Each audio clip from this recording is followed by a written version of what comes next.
Tapos, eto na mga idol, umulit na naman si Pura-Pura. Pura loka rin to no? So, eto na mga Lodi At alam nyo naman na inaresto to, di ba? Tapos, pag-aresto sa kanya, available yung kaso niya ng mga 70,000 ata. No? Tapos, nakapag-raise sila. Yung mga mga friendship niya, nakapag-raise ata ng halos 400,000, yun yung nabasa ko. So nag-bail.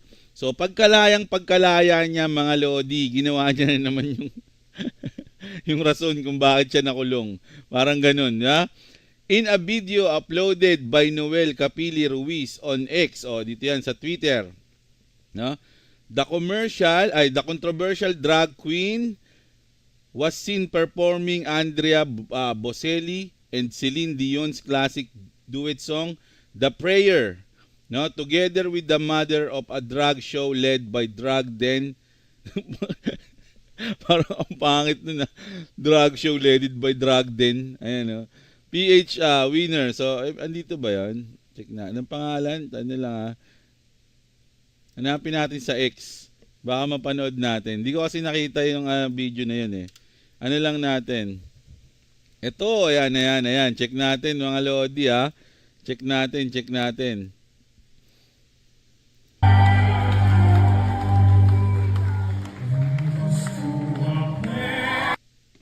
Wait lang, baka makopyright ako dito. So, popost ko na lang. Ayun yung kanta, yung prayer. Popost mo, mute ko na lang. No? Drug is art. Drug is not a crime siguro yon. Ayun.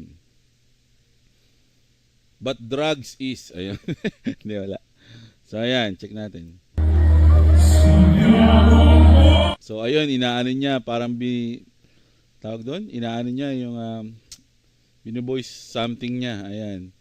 Pero si Jesus Christ pa rin yung nakalagay doon mga Lodi. No? Ako, hindi ko alam kung lala na talaga ng mga tao, ibang tao, no?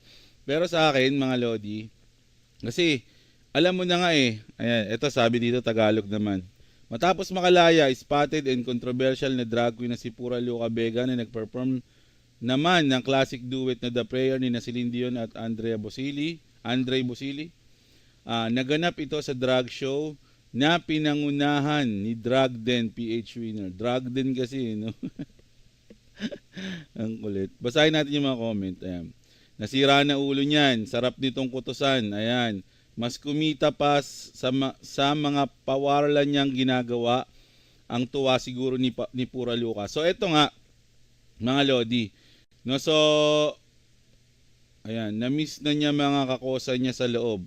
Lalo na yung tinakalan siya.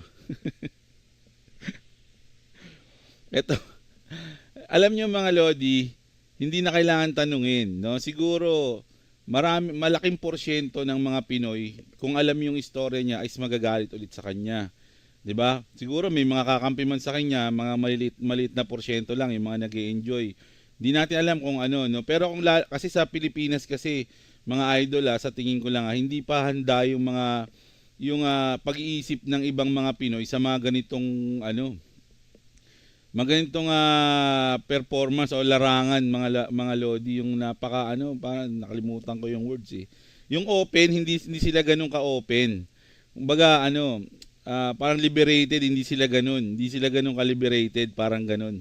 Mga Lodi, no. Marami pang sisita sa iyo pag ganito yung mga ginagawa mo. Although sa akin wala naman akong pakialam diyan kasi kung mapupunta siya sa impyerno sa pinagagawa niya, bahala na siya ron, wala akong pakialam. 'Di ba? Yung mga nanonood diyan, syempre yung mga na-enjoy, siguro ganun iniisip, sige ikaw lang kaya lang kasi kung tinatangkilik mo yung ganitong gawain, mga Lodi. Kahit na sabihin mong art, pero hindi naman kasi lahat ng art maganda sa iba Hindi porkit art tatanggapin na ng ibang tao. Meron ding may mga ayaw sa mga ganito, 'di ba? So sa akin, alam niya na yung risk. Nakasuhan na siya. Alam niya na kung ano mangyayari. So siyempre, bago niya to ginawa, siguro naman inisip niya yun. 'Di ba? Kung kasi parang ang nangyari niyan, parang sinampal mo yung nagpakulong sa iyo 'Di ba? Sino ba nagpakulong sa kanya? 'Di ba yung yung parang mga church, ganun ba 'yan, So, pagkalaya mo is ginawa mo ulit. So parang sinabi mo sa kanila na wala akong pakialam sa inyo, kasuhan nyo kung gusto nyo, gagawin ko yung gusto ko. Di ba? Ganun yan. Ako, syempre, kung sabi ko nga wala naman akong pakialam sa kanya, kasi tsaka kung kahit na ilibre ako, hindi ko naman papanoorin yung mga ganito. Di ba? Kasi bad trip yung mga ganito. Kaya lang, trip niya yan eh. Di ba? So kung makukulong siya, kakasuhan siya, alam niya na yun. Kasi sinampulan na nga siya eh. Di ba? So parang ang sa akin lang dito, ang tigas ng ulo niya kasi nga kumbaga parang minak niya pa yung yung nagpakulong sa kanya, parang inasar niya pa na nakalaya na ako, babawi ako sa inyo. Kaya ito na yung isa kong performance. Nakalaya na ako. So ayan, ano naman sabi nyo? Demanda nyo ako uli. Magkano lang yung bail? 70,000 yung bail. Di ba? Naka-raise kami ng 400,000. So meron pa akong 4 na beses o 5 beses na pwede magpiyansa. Ang tigas ng ulo nito ni Pura Luka no? So ayan mga Lodi. Tsaka yung sinasabing persona non grata mga idol. Hindi naman ibig sabihin na hindi ka na pwedeng pumunta sa lugar na yon once na pinerson. Halimbawa dito sa Caloocan, persona non grata ako. Pwede yun. Kumbaga ang mangyayari lang, pupunta ako doon, ang lang doon, hindi ka welcome. Parang gano'n, nandun ka lang na hindi ka welcome. Pero hindi ka pwedeng ikulong. Kunyari, hulihin ka na, ba't nandito ka? Persona ng gata ka dito, hulihin kita.